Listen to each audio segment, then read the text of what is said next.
అంటే ఇప్పుడు మీరు దాదాపుగా చాలా సార్లు రేవంత్ రెడ్డిని ఎవరైనా ఏదైనా అన్నప్పుడు స్టేజీల పైననే మీరు గర్జించినటువంటి సందర్భం కనబడతా ఉంది.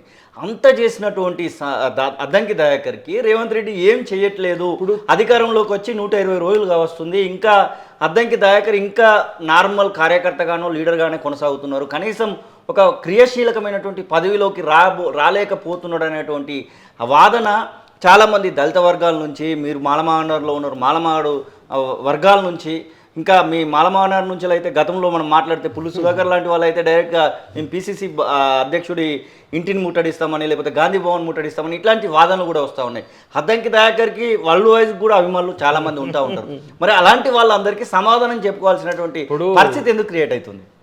చేసేవాడు తన వాడైతే ఎప్పుడైనా చేస్తాడనే నమ్మకం నాకు, దయాకర్ నా మాట వింటాడనే భరోసా ముఖ్యమంత్రి గారికి. ఓకే. అంతేకాకుండా మా దాంట్లో ముఖ్యులైన ఇప్పుడు ఉత్తమ్ గారు కానీ, బట్టి గారు కానీ, వెంకటరెడ్డి గారు కానీ, లేకపోతే ఇతరత్ర క్యాబినెట్ మంత్రులు పొంగులేటి గారు కానీ, ఇంకా మన తుమ్మల నాగేశ్వరరావు గారు, వీరందరూ కలిసినప్పుడు ఆ విషయాలు చర్చకు వస్తే డెఫినెట్గా నీకు మంచి జరిగే సమయం ఉంది అని చెప్పి భరోసా హామీ ఇచ్చుడు ఒక ఎత్తు అయితే, నాకు చెయ్యకుండా పార్టీ నాకు నష్టం చేస్తుందనే ఆలోచన ఎప్పుడూ లేదు, నాకు ఉండదు కూడా.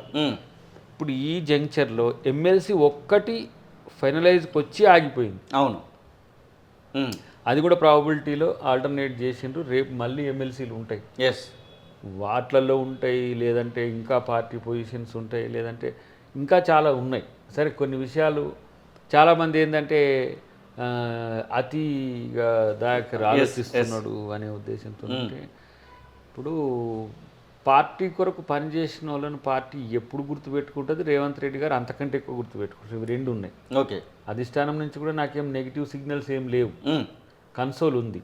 కానీ నేనేమంటున్నంటే, ఈ పదవి రాకపోగానే మనం వెళ్ళిపోవాలి, ఈ పదవి రాకపోని వెళ్ళిపోవాలి, ఇట్లా రాసి ఉంటుందా?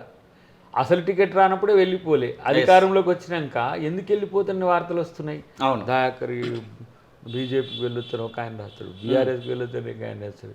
నేను కాంగ్రెస్లో ఎందుకు ఉండాలో మొన్న చెప్పిన మీకు చాలా ప్రాక్టికల్గా చెప్పారు.